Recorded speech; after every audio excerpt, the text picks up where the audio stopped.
Bonjour à tous, aujourd'hui une nouvelle vidéo sur un projet client. Donc là on est sur une automne qui transfère des posts Instagram en articles WordPress. Et donc en fait pour vous expliquer un peu le contexte, mon client il a un compte Instagram avec pas mal d'abonnés dans la niche de la cuisine en fait. Et il présente tous les jours plusieurs recettes. Alors c'est pas lui qui le fait directement, il a plusieurs influenceurs qui travaillent avec lui. Mais dans l'idée, il publie entre 5 à 10 recettes de cuisine par jour. Et donc l'idée, c'est qu'il voulait développer un WordPress qui reprend les posts Instagram et qui en fait des articles WordPress plus détaillés avec notamment nous ce qu'on fait dans le workflow par exemple. C'est qu'on va chercher l'audio de la vidéo et ça nous permet d'avoir des instructions plus précises que la description. Comme ça, il y a un réel intérêt pour les personnes d'Instagram à aller sur le WordPress pour avoir des informations plus détaillées sur la recette, tout simplement.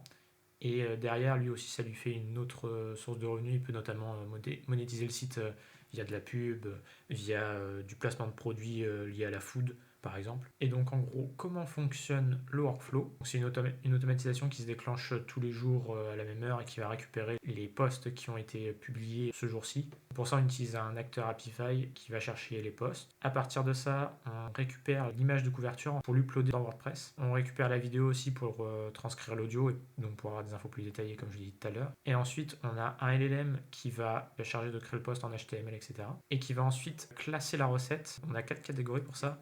On a les recettes qui sont non valides. Donc des fois, ça nous arrive qu'il y ait des posts qui ne sont pas des recettes, mais qui peuvent être des tips dans la cuisine.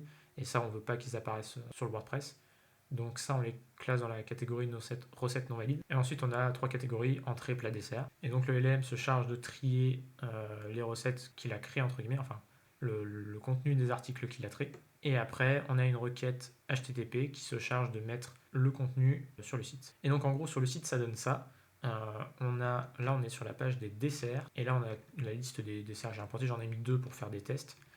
Mais en gros, si on clique sur l'article, gaufre croustillante et moelleuse, on a la petite image, on a la vidéo sur Instagram, si jamais, comme ça, la personne qui est sur le WordPress, elle n'a pas à aller Instagram pour regarder la vidéo si besoin, elle l'a directement sur le WordPress. La liste des ingrédients et les étapes de préparation, tout simplement. Peut-être 2-3 modifs à faire, comme espacer les étapes de préparation pour avoir un truc plus clean.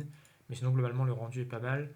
Et là, comme ça, on pourrait penser que c'est dérangeant que tout soit à la verticale, mais comme l'idée c'est de renvoyer les personnes d'Instagram sur WordPress, on suppose qu'elles sont quasiment toutes sur mobile. Donc la version mobile convient parfaitement à cet article, on va dire un peu linéaire entre guillemets. Donc projet client très sympa et qui s'automatise quand même assez rapidement. Le plus technique, c'est de gérer la sortie de l'acteur Apify et de créer le prompt de création de poste, sachant que nous, le contenu, on le crée en HTML par souci de référencement, on va dire, pour que ce soit quand même que ça reste quelque chose d'assez propre. Donc voilà, c'est tout pour cette présentation de projet client. Si vous aussi vous avez des projets ou des processus que vous souhaitez automatiser, n'hésitez pas à prendre un appel avec moi via le lien qui est en description. Je serais ravi d'échanger avec vous pour savoir quelles sont vos problématiques et comment vous souhaitez implanter soit des workflows, soit des agents IA dans votre structure.